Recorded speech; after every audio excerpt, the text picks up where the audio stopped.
Subscribe कीजिए ध्येय IAS channel को और बेल आइकन को दबाइए लेटेस्ट वीडियो सबसे पहले देखने के लिए।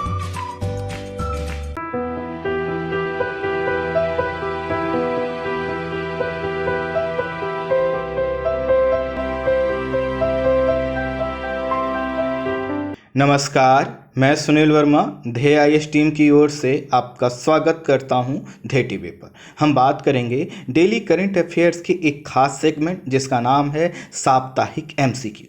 इसमें सोमवार से लेकर शनिवार तक जो डेली करंट अफेयर्स के वीडियो आप देखते हैं उसमें कवर किए गए टॉपिक से कुछ बहुविकल्पीय या objective type multi choice questions आपके सामने रखे जाते हैं, जिनको सॉल्व कर कर आप चेक कर सकते हैं कि आखिर आपकी प्रारंभिक परीक्षा की तैयारी सही डायरेक्शन में बढ़ रही है या फिर उसमें सुधार करने की गुंजाइश है। आइए इसी को हम आगे बढ़ाते हैं, बात करते हैं अपने प्रश्नों पर। आपके सामने जैसे ही प्रश्न आए उम्मीद करूंगा सही उत्तर आपके सामने होगा और आपके दिमाग में होगा। आप मुझे कमेंट बॉक्स में बता भी सकते हैं कि आपके कितने टोटल प्रश्न सही हुए। आइए बात करते हैं हम अपने प्रश्नों पर। पहला प्रश्न जो आपकी स्क्रीन पर दिखाई दे रहा है, उत्तर कोरिया एवं दक्षिण कोरिया के संदर्भ में निम्न कथनों पर विचार कीजिए। कथन पहला, दोनों देश पहले एक ही सत्ता के अधीन थे तथा द्वितीय विश्व युद्ध के बाद दोनों अलग अलग राष्ट्र बनाए गए। ध्यान दीजिएगा, शब्द है बनाए गए। कथन दूसरा, एक राष्ट्र के रूप में उत्तर कोरिया दक्षिण कोरिया से पहले अस्तित्व में आया। कथन तीसरा, उत्तर कोरिया को रिपब्लिक ऑफ कोरिया के नाम से जाना जाता है। अब है आपके पास कूट। उपरोक्त कथनों में से सत्य कथन के कूट का आपको चयन करना है। चलिए एक एक करके कथनों पर विचार कर लेते हैं। कथन एक कि दोनों देश पहले एक ही सत्ता के अधीन थे तथा द्वितीय विश्व युद्ध के बाद दोनों अलग अलग राष्ट्र बनाए गए, ये बिल्कुल सही है। जैसा कि मैंने आपको बताया था, जापान ने जब रूस पर 1904-05 में हमला किया, उसके बाद यह जो पूरा कोरिया प्रायद्वीपीय वाला क्षेत्र है जिसमें नॉर्थ कोरिया और साउथ कोरिया दोनों शामिल हैं, इस पर जापान का अधिकार हो गया। जापान ने इस पर कब्जा कर लिया। अब हुआ क्या, जब द्वितीय विश्व युद्ध में जापान को हराया गया अमेरिका और जो है कि सोवियत संघ के द्वारा, उसके बाद जब यह क्षेत्र अलग हुआ अर्थात जापान की सत्ता से मुक्त हुआ, फिर इसको अलग राष्ट्र बनाने की प्रक्रिया प्रारंभ हुई। लेकिन उत्तर कोरिया और दक्षिण कोरिया का जो विभाजन हुआ था, उत्तर कोरिया पर जो नियंत्रण था वो सोवियत संघ का था और दक्षिण कोरिया पर जो नियंत्रण था वह संयुक्त राज्य अमेरिका का था। चूंकि आपको पता है सोवियत संघ और अमेरिका दोनों अलग अलग आइडियोलॉजी के जो है कि समूह हैं, अर्थात वह अलग अलग विचारधारा को प्रमोट करने वाली शक्तियां हैं, इसके कारण दोनों को अलग अलग करके अलग अलग राष्ट्र बनाया गया। तो पहला कथन बिल्कुल सही है। दूसरा जो कथन है, एक राष्ट्र के रूप में उत्तरी कोरिया दक्षिण कोरिया से पहले अस्तित्व में आया, यह गलत है। उत्तरी कोरिया का जो विकास जो निर्माण हुआ है एक राष्ट्र के रूप में, वो सितंबर 1948 में हुआ है। वहीं जो दक्षिणी कोरिया है उसका निर्माण उससे पहले ही अगस्त 1948 में हो चुका था, अर्थात लगभग एक माह का अंतर है। अगर मंथ के हिसाब से देखें तो अगस्त 1948 में साउथ कोरिया का विकास होता है, निर्माण होता है, और उत्तरी कोरिया का जो निर्माण होता है सितंबर 1948 में होता है। तो कथन दूसरा गलत हो गया। फिर है, उत्तरी कोरिया को रिपब्लिक ऑफ कोरिया के नाम से जाना जाता है। जी ये नहीं, यह जो नाम है रिपब्लिक ऑफ कोरिया, यह दक्षिण कोरिया का नाम है। उत्तर कोरिया को democratic republic people's of Korea के नाम से जाना जाता है। हमें देखिए विकल्प क्या है, उपरोक्त कथनों में से सत्य कथन का कूट का चयन करना है। हमें पता चला कथन पहला केवल सत्य है, तो आंसर होगा ए, केवल एक। आगे बढ़ते हैं अगले प्रश्न पर जो आपकी स्क्रीन पर दिखाई दे रहा है। निम्न प्रश्नों में से असत्य कथन का चयन कीजिए। पहला कथन ए जो है, जून 1950 में उत्तर और दक्षिण कोरिया के मध्य हुआ शीत जो संघर्ष था, शीत युद्ध काल का प्रथम सबसे बड़ा संघर्ष माना जाता है। ध्यान दीजिए, मैं फिर से पढ़ रहा हूँ। जून 1950 में उत्तर और दक्षिण कोरिया के मध्य हुआ संघर्ष शीत युद्ध युद्ध काल का प्रथम सबसे बड़ा संघर्ष माना जाता है। दूसरा विकल्प, सितंबर 1971 में दोनों देशों के मध्य हॉटलाइन की व्यवस्था प्रारंभ की गई। कथन तीसरा है जो है, हाल ही में उत्तरी कोरिया ने सभी प्रकार के संबंध दक्षिण कोरिया से समाप्त कर लिए हैं। इसका आशय है अब हॉटलाइन का विकल्प भी बंद हो गया। डी विकल्प है, वर्ष 2018 में यहाँ की हॉटलाइन अंतिम बार बंद हुई थी। अब आपको क्या करना है, देखिए असत्य कथन का चयन करना है। तो कोई एक कथन क्या है, असत्य है। चारों कथन आपकी स्क्रीन पर दिखाई दे रहे हैं, आप इसको डिसाइड कर ले। एक एक करके कथनों पर बात करते हैं। यह बात बिल्कुल सही है कि जून 1950 में उत्तर कोरिया ने दक्षिण कोरिया पर हमला कर दिया, और चूंकि उत्तर कोरिया को सपोर्ट कर रहा था सोवियत संघ और दक्षिण कोरिया को अमेरिका, और आपको पता है अमेरिका और सोवियत संघ के बीच ही आइडियोलॉजी की लड़ाई थी, जिसको हम कोल्ड वॉर के नाम से जानते हैं, शीत युद्ध काल के समय के रूप में देखते हैं। तो यह जो संघर्ष प्रारंभ हुआ था, यह सही बात है कि प्रथम सबसे बड़ा संघर्ष माना जाता है। अब देखिए हो क्या रहा था, 1950 के बाद से ही उत्तर कोरिया और दक्षिण कोरिया के बीच आए दिन विवाद होता रहता था। इसके कारण सितंबर 1971 में दोनों देशों के बीच हॉटलाइन की व्यवस्था प्रारंभ की गई। बिल्कुल सही है। हाल ही में उत्तर कोरिया ने सभी प्रकार के संबंध जो है कि दक्षिण कोरिया से समाप्त कर लिए हैं। बिल्कुल सही है। अब वहां पे हॉटलाइन का विकल्प भी बंद हो गया है। लेकिन जो चौथा जो कथन है कि वर्ष 2018 में यहाँ की हॉटलाइन अंतिम बार बंद हुई थी, ये गलत है। वर्ष 2016 में ऐसा हुआ था। वर्ष 2016 में भी इसी प्रकार जैसा कि अभी उत्तर कोरिया ने दक्षिण कोरिया से सभी संबंध समाप्त कर लिए हैं, वर्ष 2016 में भी ऐसा ही हुआ था। हॉटलाइन व्यवस्था बंद हो गई थी, लेकिन 2018 में चालू कर दी गई थी। तो हमें असत्य कथन चुनना था और डी हमारा असत्य कथन निकल गया। आगे बढ़ते हैं अगले प्रश्न पर। निम्न कथनों पर विचार कर असत्य कथन या फिर कथनों के कूट का चयन करिए। चलिए कई कथन हैं, देखते हैं। भारत की पहली राष्ट्रीय स्वास्थ्य नीति 1983 में बनी। दूसरा कथन है, कुल स्वास्थ्य खर्च में निजी खर्च का हिस्सा 78% है। कथन तीसरा, राष्ट्रीय स्वास्थ्य नीति 2017 में सरकार स्वास्थ्य पर कुल जीडीपी का 2.5% खर्च करने का लक्ष्य जो है कि रखा है। कथन चौथा, स्वास्थ्य पर खर्च के मामले में भूटान भारत से आगे है। अब आपको क्या करना है, इसमें से देखिए कि असत्य कथन के कूट का चयन करना।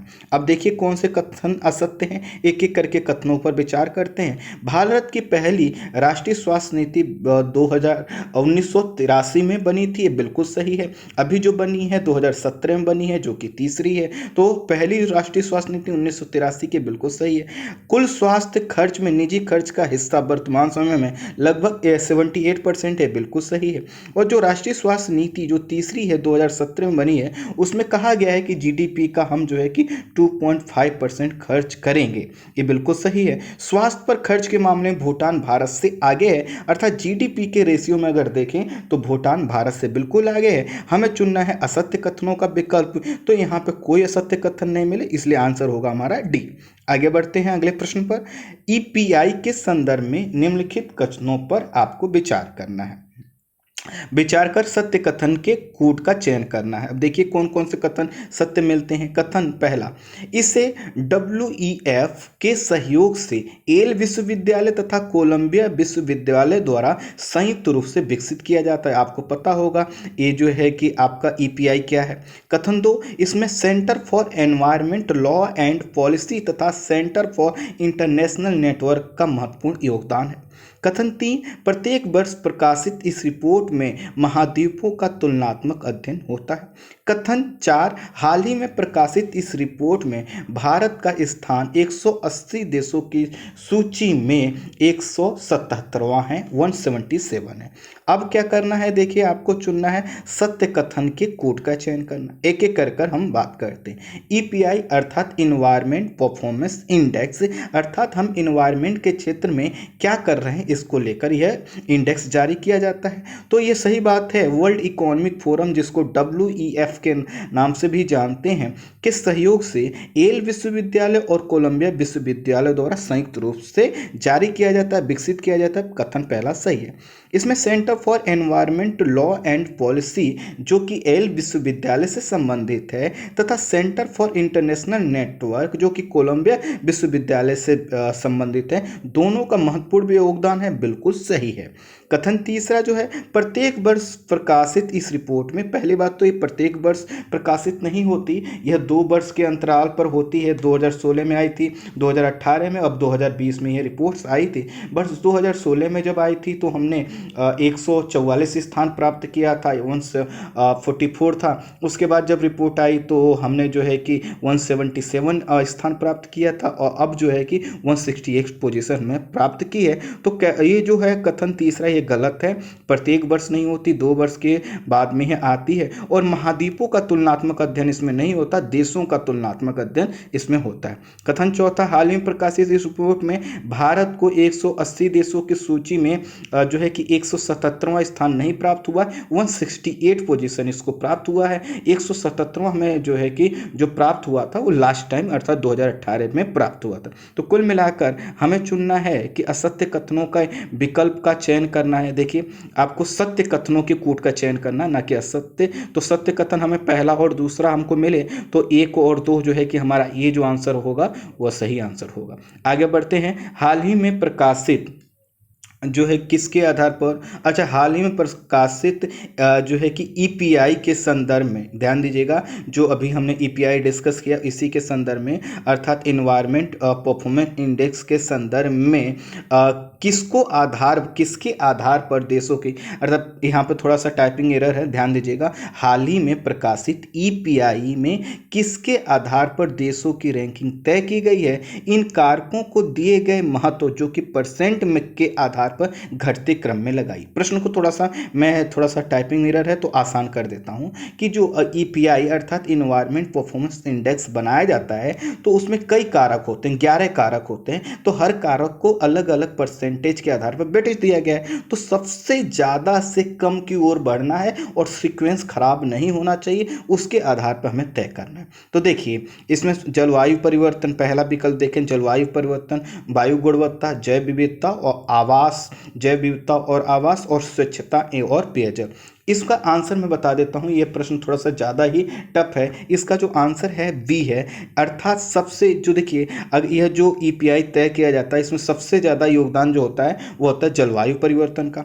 और जलवायु परिवर्तन के बाद जो दूसरा सबसे अधिक वेटेज किसी चीज़ को दिया जाता है इस इंडेक्स को तय करने में, वह है वायु गुणवत्ता को, जो कि 20%, जलवायु परिवर्तन को लगभग 24 से 26%, वायु गुणवत्ता को 20%। तो देखिए, बी पहले वायु गुणवत्ता आ गया, उसके बाद स्वच्छता और पेयजल को 16% अर्थात 16%। देखिए, दूसरे स्थान पर आ गया, पहले वायु गुणवत्ता 20%, स्वच्छता और पेयजल 16%, जैव विविधता और आवास जो है कि 15% तीसरे स्थान पर, पारिस्थितिकी सेवाएं 6% चौथे स्थान पर। जबकि देखिए, पहले वाले विकल्प में क्या था कि यहाँ पर क्या किया, वायु गुणवत्ता के बाद क्या रख दिया गया, जैव विविधता और आवास रख दिया गया है। जबकि जैव विविधता और आवास का जो परसेंटेज महत्व है वह जो है कि 15% का है, और स्वच्छता और पेयजल का कितना है, 16%। तो स्वच्छता और पेयजल अगर इसमें भी जैव विविधता से पहले होता तो ये विकल्प सही हो जाता। चूंकि यह जो है कि आपका बी विकल्प ज़्यादा सही है, इसलिए हमारा आंसर यही होगा।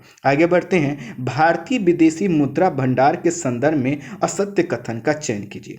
चयन करते हैं। इसका निर्माण विदेशी परिसंपत्तियों, स्वर्ण भंडार, SDR और रिजर्व ट्रेंच से होता है। ध्यान दीजिए कि विदेशी मुद्रा जो भंडार है इसका निर्माण, कह रहा है स्टेटमेंट पहला कि इसका निर्माण विदेशी परिसंपत्तियों, स्वर्ण भंडार, SDR और रिजर्व ट्रेंच से होता है। दूसरा विकल्प कह रहा है भारतीय विदेशी मुद्रा भंडार में 90% से अधिक योगदान डॉलर का है, अर्थात US डॉलर का है। तीसरा विकल्प कह रहा है सबसे कम योगदान SDR का है। चौथा, इसमें सोना का योगदान लगभग $93 बिलियन का है। हमें चुनना है असत्य कथन। तो एक एक करके कथनों पर देखें। तो जो पहला कथन है कि इसका निर्माण विदेशी परिसंपत्तियों, स्वर्ण भंडार, एसडीआर और रिजर्व ट्रेन से होता है, बिल्कुल सही है। साथ ही साथ भारतीय विदेशी मुद्रा भंडार में 90% से अधिक योगदान डॉलर का है, बिल्कुल सही है। आपको पता है अभी लास्ट टाइम हमारा जो विदेशी मुद्रा भंडार है वो 493 बिलियन डॉलर को क्रॉस कर गया था,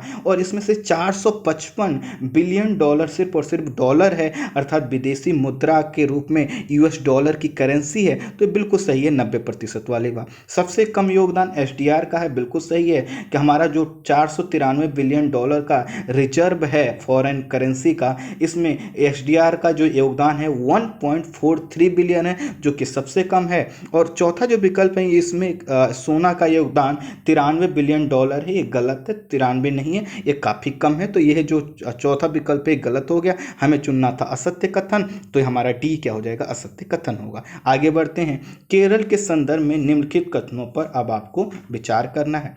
कविनी भावनीपुषा पाम्पार पूर्व की ओर तथा पश्चिम में बहने वाली पेरियार, नेत्रावती, प्रतीची, चूर्णी और चालुक्णी नदियां हैं केरल के संदर्भ में। अगला स्टेटमेंट कह रहा है केरल की चौथी सबसे बड़ी नदी चालुक्णी नदी बेसिन का विस्तार तमिलनाडु और केरल के एर्नाकुलम, पलक्कड़ और त्रिशूल जिलों में है। ये बहुत टफ प्रश्न है, ध्यान दीजिएगा। केरल की चौथी सबसे बड़ी नदी चालुक्णी नदी बेसिन का विस्तार तमिलनाडु और केरल के एर्नाकुलम, पलक्कड़ और त्रिशूल जिलों में है। चालुक्णी नदी पर 7 बांध हैं, 7 जो है कि डैम हैं, जिसमें से 6 जल विद्युत और 1 सिंचाई बांध है। माधव गाडगिल वेस्टर्न घाट इकोलॉजी एक्सपर्ट पैनल ने पश्चिमी घाट को पारिस्थितिकी रूप से संवेदनशील क्षेत्र घोषित किया है।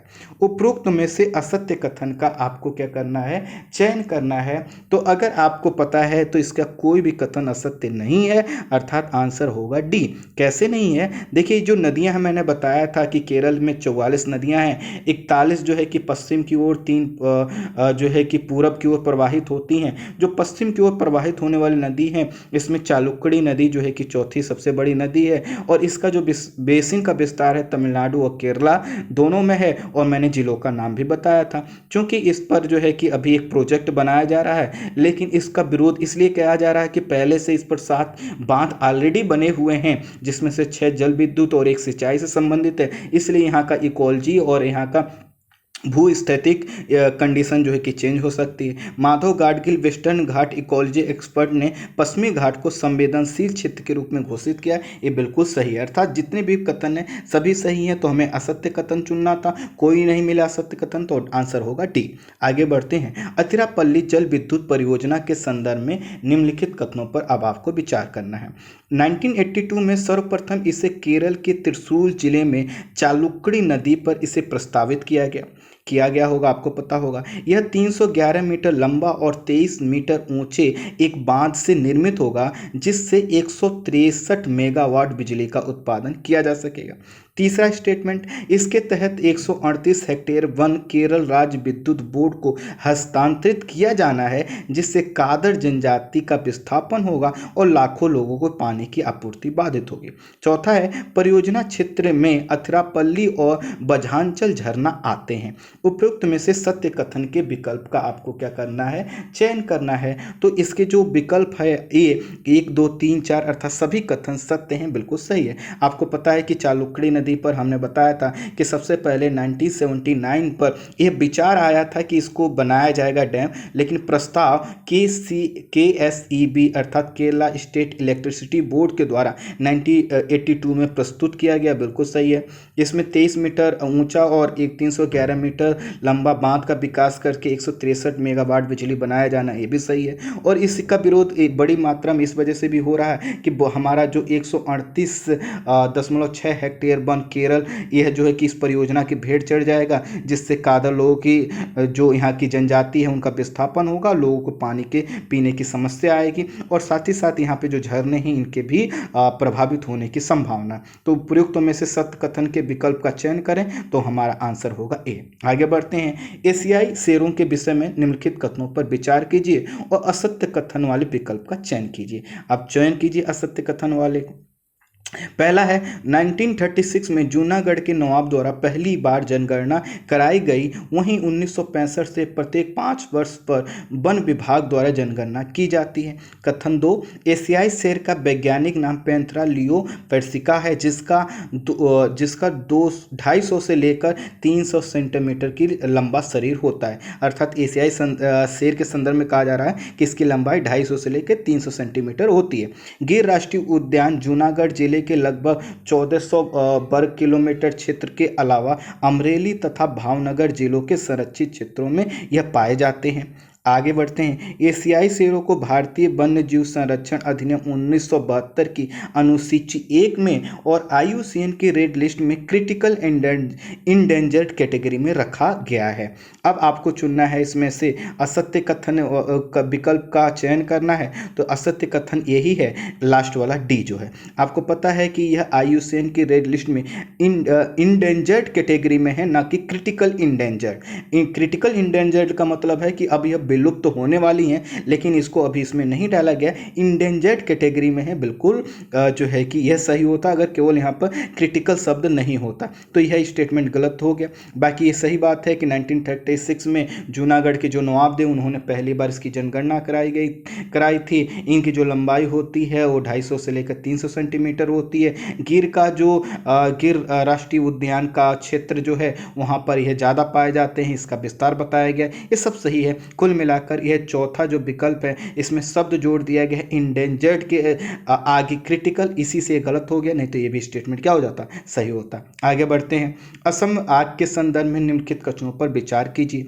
असम के तिनसुकिया जिले के बागजान के गैस उत्पादन के कुआं नंबर 5 में आग लग गई, जिसका विकास 2006 में ऑयल इंडिया लिमिटेड द्वारा किया गया था। 1970 के दशक में रुद्रसागर और 2005 में डिब्रूगढ़ में इसी प्रकार की आग लगने की घटना हो चुकी है। इस घटना से जो है कि मगुरी, मातापुंग वेटलैंड और डिब्रू सेखावा राष्ट्रीय उद्यान के पर्यावरण और जैव विविधता को अधिक नुकसान होगा। आपको पता होगा ये वहाँ अगर पास में होंगे तो होगा, नहीं तो नहीं होगा।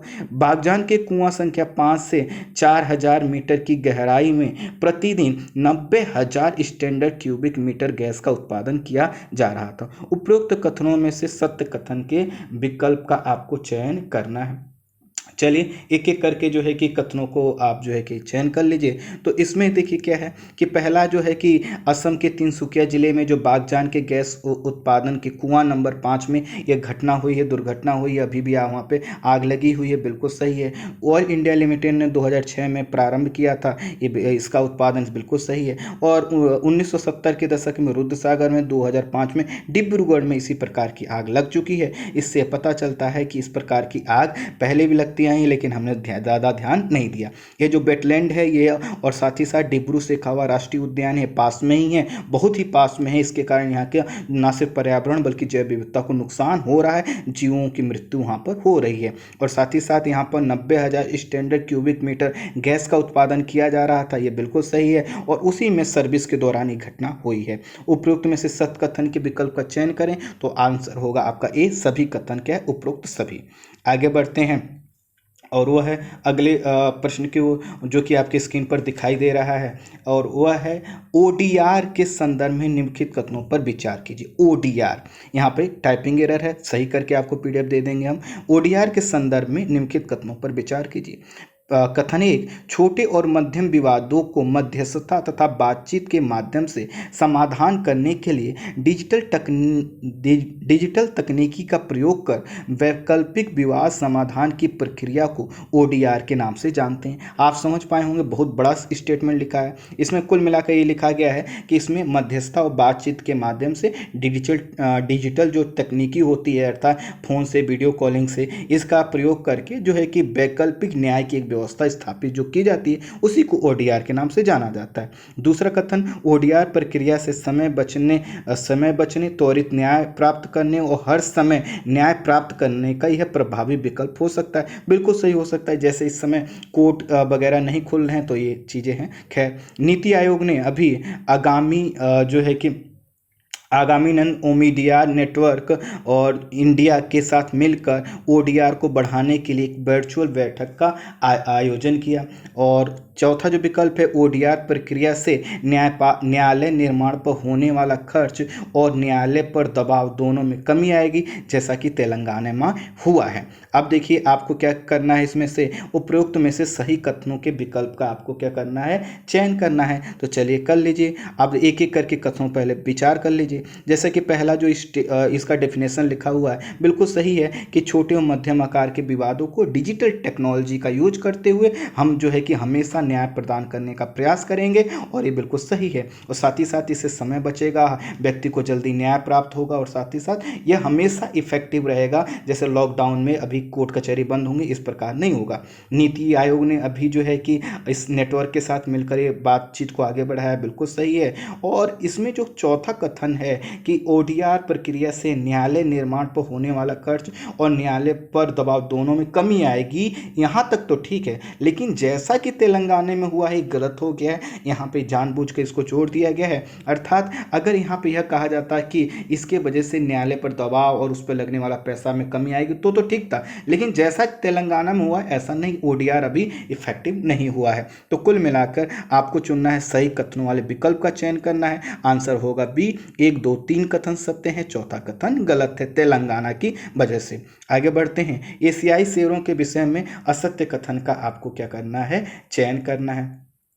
चलिए चयन कीजिए। वर्ष 2015 में की गई जनगणना के अनुसार शेरों की संख्या 523 से बढ़कर 2020 में 674 हो गई है, और इसमें 29% की वृद्धि दर्ज की गई है। ध्यान दीजिएगा, दो चीज़ें हैं कि जब 2015 में जनगणना की गई थी उसके साथ शेरों की जो संख्या 523 थी, अब जो है कि 2020 में बढ़कर इनकी संख्या 674 हो गई है, और ये कहा जा रहा है कि 29% की वृद्धि दर्ज हुई है। आपको कोई असत्य कथन का चयन करना है। दूसरा है, पूनम अवलोकन प्रक्रिया में प्रत्येक माह में पूर्णिमा की तिथि को वन विभाग के अधिकारी तथा क्षेत्र कर्मचारी अपने कार्य क्षेत्र में 24 घंटे के दौरान दिखाई पड़ने वाले शेरों के आंकड़ों को एकत्रित करते हैं।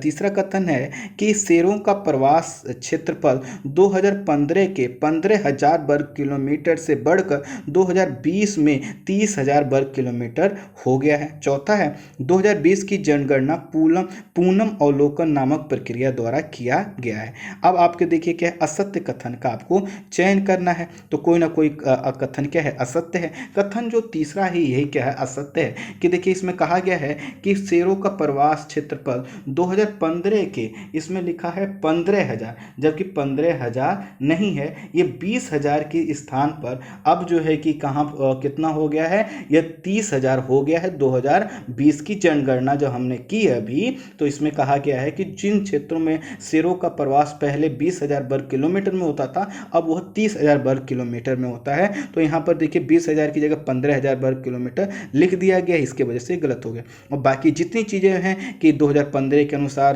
523 संख्या थी, 2014 में 674 हो गई, 29% की वृद्धि हुई, बिल्कुल सही है। असत्य कथन होगा हमारा सी। आगे बढ़ते हैं।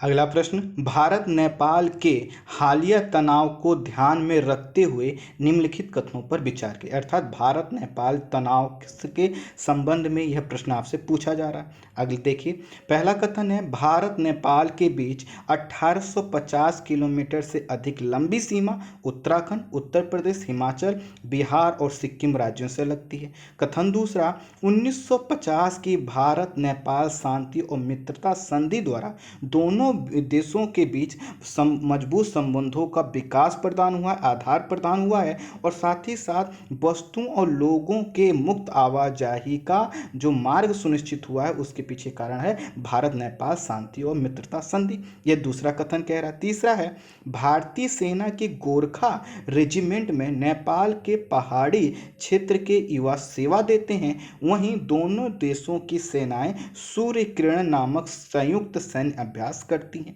चौथा कथन, भारत सरकार द्वारा नवंबर 2019 में जारी नए मानचित्र में काला पानी क्षेत्र जिसे भारत में दिखाया गया है, नेपाल ने इसे अपना भाग बताया। साथ ही अपने नए मानचित्र में लिपुलेख, काला पानी और लिम्पियाधुरा समेत भारत के 395 किलोमीटर क्षेत्र को अपने नक्शे में दिखाया है। अब आपको क्या करना है, उपयुक्त कथनों में विचार कर कर आपको जो है कि इसमें से सत्य कथन का कूट का चयन करना है। कीजिए सत्य कथन के कूट का चयन। एक एक करके हम देखते हैं, इन कथनों का हम चयन करते हैं, पता चलेगा कि आखिर क्या है।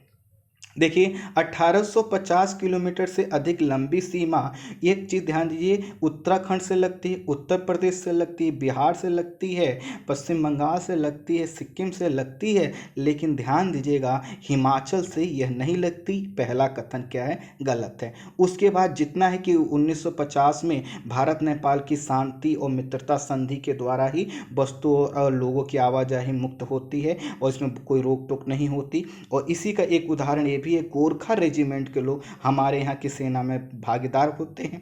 और भारत सरकार ने जो 2019 में मानचित्र अपना नया बनाया था, जिसमें वह पहले से जो क्षेत्र काला पानी वाला है वह पहले भी भारत के नक्शे में दिखाया गया है, उसको जब दोबारा उसने ऐसा दिखाया तो इस पर नेपाल ने प्रतिक्रिया दी और उसने अब नया मैप बनाया है जिसमें 395 किलोमीटर भारत का जो क्षेत्र है वह नेपाल के हिस्से में दिखाया गया है। तो हमें अगर पहले विकल्प को छोड़ दें तो बाकी जो है कि क्या है, सभी विकल्प सही हैं। तो हमारा आंसर होगा बी, 2, 3, 4, अर्थात जो है कि हमारा आंसर होगा बी। आगे बढ़ते हैं। भारतीय गौर के संबंध में निम्नलिखित कथनों पर विचार कीजिए। इनके त्वचा का रंग उम्र के अनुसार बदलता रहता है, आपको पता होगा। यह काले लोम से ढका हुआ होता है तथा समूह में रहने वाला जंगली स्तनपोषी शाकाहारी पशु है, आपको पता होगा। औसत ऊंचाई इसकी 5 से 6 फुट होती है। इनके सींग अंग्रेजी के सी अक्षर जैसे दिखाई देते हैं। अब आपको क्या करना, असत्य कथन और कथनों वाले कोट का चयन करना है। देखिए कौन सा कथन असत्य है, आपके पास विकल्प है कोई 2, कोई नहीं, केवल 1 और 4 और केवल 3। अगर आपको पता है तो आपका आंसर होगा बी, कोई नहीं, क्योंकि सभी कथन क्या हैं, बिल्कुल सही हैं। इनके त्वचा का रंग उम्र के अनुसार बदलता रहता है और साथ ही साथ यह जो है कि जंगली स्तनपोषी शाकाहारी जीव है, समूह में रहते हैं, औसत ऊंचाई 5 से 6 फुट, अंग सींगों का जो आकार होता है वह सी अक्षर की तरह होता है, बिल्कुल सही। आगे बढ़ते हैं अगले प्रश्न पर। सीमावर्ती क्षेत्र विकास कार्यक्रम के संदर्भ में निम्नलिखित कथनों पर विचार कीजिए। पहला स्टेटमेंट, इसे 5वीं पंचवर्षीय योजना के दौरान प्रारंभ किया गया। दूसरा, इसके तहत 19 राज्यों के 111 सीमावर्ती जिलों के 394 सीमा खंडों को शामिल किया गया। कथन 3, उद्देश्य सीमावर्ती क्षेत्र में रहने वाले लोगों की सामाजिक आर्थिक खुशहाली, कनेक्टिविटी प्रदान करना, स्वच्छ पेयजल, विद्यालय और अस्पताल का विकास करना है। किसका, सीमावर्ती क्षेत्र विकास कार्यक्रम का। अगला स्टेटमेंट, वित्तीय वर्ष 2020-21 में 784 करोड़ रुपए के बजट में से 10% धनराशि लद्दाख, अरुणाचल प्रदेश, हिमाचल प्रदेश, उत्तराखंड और सिक्किम की परियोजनाओं पर खर्च किया जाएगा। आपको चुनना है इसमें से असत्य कथन। आई होप आपने असत्य कथन चुन लिया होगा। एक एक करके कथनों को देखिए। पहली बात तो इसे 5वीं पंचवर्षीय योजना के दौरान नहीं प्रारंभ किया गया था, 7वीं पंचवर्षीय योजना के दौरान प्रारंभ किया था। पहला कथन जो है कि क्या हो गया, गलत हो गया। दूसरा, इसके तहत 19 राज्यों नहीं 17 राज्यों के 111 सीमावर्ती जिलों को शामिल किया गया, तो दूसरा कथन भी सही हो गया। और बाकी जो तीसरा और चौथा कथन है बिल्कुल सही है, इसलिए हमें चुनना है सत्य कथन। असत्य कथन का हमको क्या करना है, चयन करना है। तो असत्य कथन पहले और दूसरे हैं, आंसर हो जाएगा हमारा बी। आगे बढ़ते हैं अगले प्रश्न पर। प्राकृतिक गैस के संदर्भ में अब आपको कथनों पर विचार करना है। कथन है पहला, प्राकृतिक गैस में इसके सबसे महत्वपूर्ण घटक मीथेन के अलावा कार्बन डाइऑक्साइड और जलवाष्प भी होता है। कथन दूसरा है, परंपरागत प्राकृतिक गैस औषधि चट्टानों के छिद्रों परतों के बीच पाई जाती है, इसे शैल गैस कहते हैं। और जब कोयले के भंडार के साथ यह मिलता है तो इसे कोल बेड मीथेन के नाम से जाना जाता है। तो आपको यहाँ पे क्या चुनना है, उपरोक्त में से सही कथनों का विकल्प का चयन करना है। तो दोनों ही कथन क्या है, सही है, आंसर होगा आपका सी। आगे बढ़ते हैं। और उसके बाद जो अगला प्रश्न है वह है क्यूएस रैंकिंग के संदर्भ में, क्यूएस रैंकिंग जो क्यूएस यूनिवर्सिटी रैंकिंग आई थी उसके संदर्भ में निम्नलिखित कथनों पर आपको विचार करें। ये देख रहे हैं हुआ क्या है कि टाइपिंग करते समय ये जो फॉन्ट हुआ है तो उसका अंग्रेजी के जो शब्द हैं वो डब्बा बन गया है। ये हम लोगों की कमी है, आगे से जैसा कि हम लोग दुरुस्त करते हैं इसको दुरुस्त करेंगे। खैर, पहला जो स्टेटमेंट है, छात्रों और फैकल्टी का अनुपात तथा अंतर्राष्ट्रीय संकाय संबंधी 6 मापदंडों में भारत को 0 अंक मिला है और इसका कारण भारत के संदर्भ में केवल पूर्णकालिक शिक्षकों को शामिल करना है। पहला जो कथन है ध्यान दीजिएगा कि 6 मापदंडों में जो QS university ranking, QS university ranking है, इसमें 6 मापदंडों में भारत को 0 अंक मिला और इसका कारण भारत के संदर्भ में केवल पूर्णकालिक शिक्षकों को शामिल करना है। दूसरा, 1000 वैश्विक संस्थानों की रैंकिंग में आईआईटी हैदराबाद और बिट्स पिलानी पहली बार शामिल हुए हैं, तो वहीं बेल्लोर इंस्टीट्यूट ऑफ टेक्नोलॉजी जैसे संस्थान इस सूची से बाहर हो गए हैं। कथन तीसरा, भारतीय विज्ञान संस्थान बेंगलुरु को भारत का सबसे अच्छा शोध विश्वविद्यालय का दर्जा प्राप्त हुआ है, तो वहीं 1000 वैश्विक संस्थानों की सूची में भारतीय संस्थानों की संख्या 23 से घटकर 21 हो गई है। अगला स्टेटमेंट है, लगातार 3 वर्षों से भारत का सबसे सर्वश्रेष्ठ विश्वविद्यालय आईआईटी बॉम्बे 172वें स्थान पर, भारतीय विज्ञान संस्थान 150वें और जो है कि आईआईटी दिल्ली 193वें स्थान पर हैं। अब आपको क्या करना है, इसमें से असत्य कथन का चयन करना है। आप असत्य कथन का चयन कर लीजिए। इसमें जो असत्य कथन है वह है आपका, देखिए इसमें कहा गया है कि बिट्स पिलानी पहली बार इसमें शामिल हुआ है। जी नहीं, बिट्स पिलानी जो है कि इससे बाहर हो गया है। पहले वो 1000 की वैश्विक रैंकिंग में था, लेकिन अब क्या हो गया है, उससे बाहर हो गया। तो यही कथन क्या है, गलत है। बाकी जितने कथन हैं जो कि आपने देखा अभी तक, वह सभी कथन क्या हैं, बिल्कुल सही हैं। आगे बढ़ते हैं अगले प्रश्न पर। भारतीय गौर के विषय में निम्नलिखित कथनों पर आपको विचार करना है। इसके लिए नीलगिरी फॉरेस्ट डिवीजन द्वारा फरवरी माह में फर्स्ट पॉपुलेशन एस्टिमेशन एक्सरसाइज कराई गई। जंगली मवेशियों में सबसे बड़ा पशु है जिसका संबंध बोविडाई तथा गोवंश उपकुल से है, जिसे गायल, मिथुन, गौरी गाय, बोदा इत्यादि नामों से जाना जाता है। भारत के अलावा यह प्रमुख रूप से म्यांमार, मलाया, प्रायद्वीप, श्रीलंका और दक्षिण पूर्व एशिया में पाए जाते हैं। इसकी सबसे बड़ी आबादी भारत में मिलती है जो 2000 के लगभग है। अब आपको क्या चुनना है, इसमें से सत्य कथन के कोट का चयन करना है। तो देखिए यह नीलगिरी अभी ये एक्सरसाइज कराई गई थी, first population estimation exercise, Indian गौर के संदर्भ में बिल्कुल सही है। साथ ही साथ ये सबसे बड़ा मवेशी पशु है, बिल्कुल सही है। और ये जिसके नाम जो लिखे ये भी सही है। ये इसमें एक चीज़ लिखा है कि श्रीलंका और दक्षिण पूर्व एशिया में पाए जाते, तो श्रीलंका में यह अभी नहीं पाए जा रहे हैं। पहले पाए जाते थे लेकिन वहाँ पर कोई डिजीज आया था, उसकी वजह से ये समाप्त हो गए। तो सत्य कथनों का विकल्प में 1, 2, 4 आंसर होगा ए। स्टूडेंट आज के लिए इतना ही। आप अपने कमेंट बॉक्स में अपने आंसर कितने सही हुए मुझे बताइएगा। Thank you so much.